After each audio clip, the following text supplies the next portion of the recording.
pretty brain dead thing to watch, but.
So you don't have classes this week? You haven't started.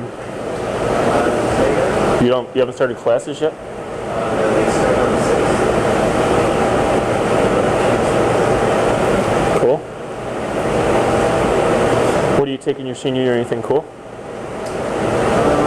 now, I'm going to be doing this for research, and I always change my classes a few days ago. Taking differentials, equation class. Oh, you haven't taken differentials yet? I've taken one semester, but I want to take two. A writing class and developmental biology. What biology? Developmental. Oh, okay. I'm curious how creatures like ourselves with shapes come from cells which I imagine is completely symmetrical. Is that a lecture only or is it lab too?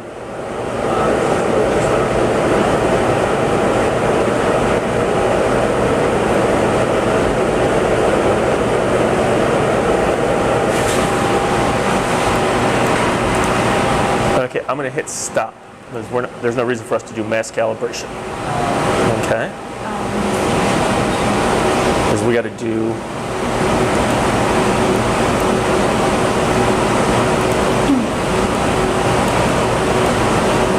So we transmission calibrated fine, and we got a nice increase in our sensitivity.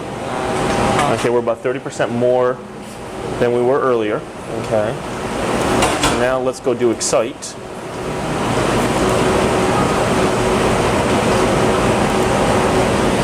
Since we were waiting for you, we just figured, oh, no problem, no problem. Since we're just sitting here, we thought we would go through a second calibration so they could see it. Then we're just calibrating your middle mass mode. Okay. So at 1E6, 0.7 to 0.03 on the MRFA, 0.7 and 1.2 ppm on the Ultramark. That's just a fool. That was dead on. That's actually not uncommon for the MRFA sits right at the center of the curve. And the way the curve fitting works, we tend to do this, we tend to usually find the center and then do the left or right kind of squiggling it. So it's not uncommon to get extremely, extremely high mass accuracy right in the dead center of the curve.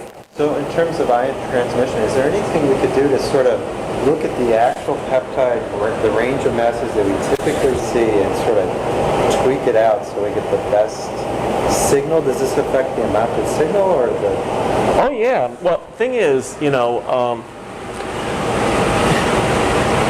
do you happen to know, have you ever looked statistically across the set of phosphopeptides and seen M over Z-wise where they most commonly fall? We have that data. Yeah, it's usually about 700. It'd be good to do some statistics. You know, what's the average? What's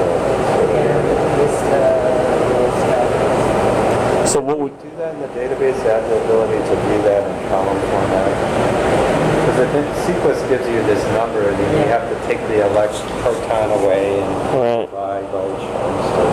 that'd be really neat if you could say that and then Then adjust your calculation. give it more to Do you have that data available?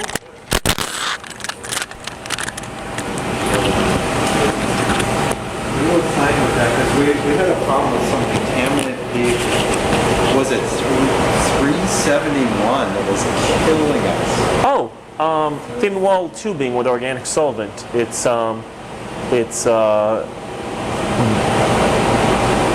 bisdioctyl phthalate. It was published in Jasmus Really? So in was it June about 2 or 3 years ago. 317. Oh, 317. No, I don't know 317. One of them is like deodorant, right? One of those peaks. No, I thought 371 was also deodorant. Yeah. One of those is deodorant Well, it might have it in it. because it goes up at night and then during the Oh, I it didn't goes know. up during the day and then The 371, 391 we always see. so that's We- plasticizer from the that thin, yeah, you know where it comes from? It's right there. It's that clear tubing. And there's nothing you can do with it. Well, I had one customer who actually really did kind of smush it down by putting all peak. Okay, it was kind of a pain in the, you know. The problem is, okay, you've got it all the way through the HPLC. It's all in your degasser. Gas or you can't switch it out. No. You don't have to pour peak to it. No. So I don't know if there's any real way to.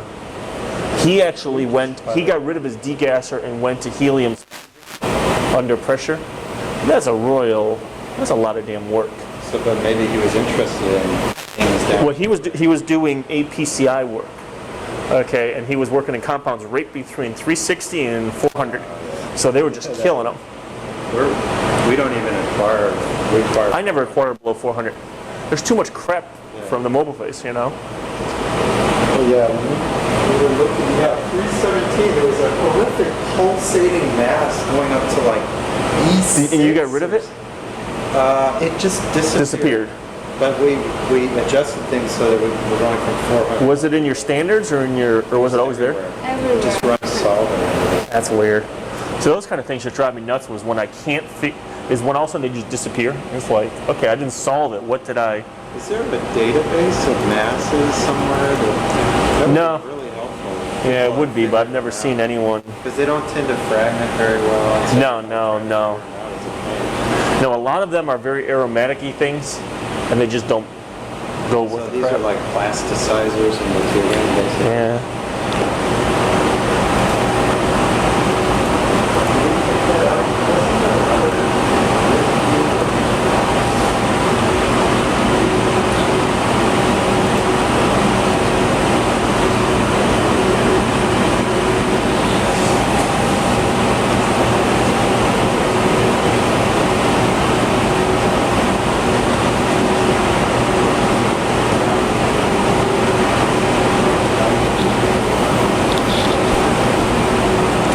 Cool.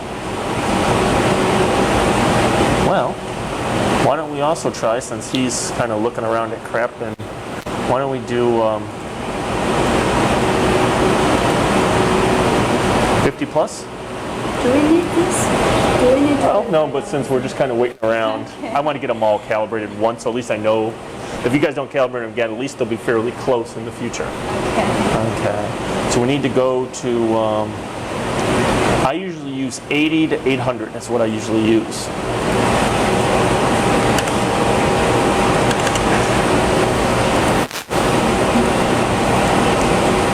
And I get my beautiful two peaks I need, 195 and 524.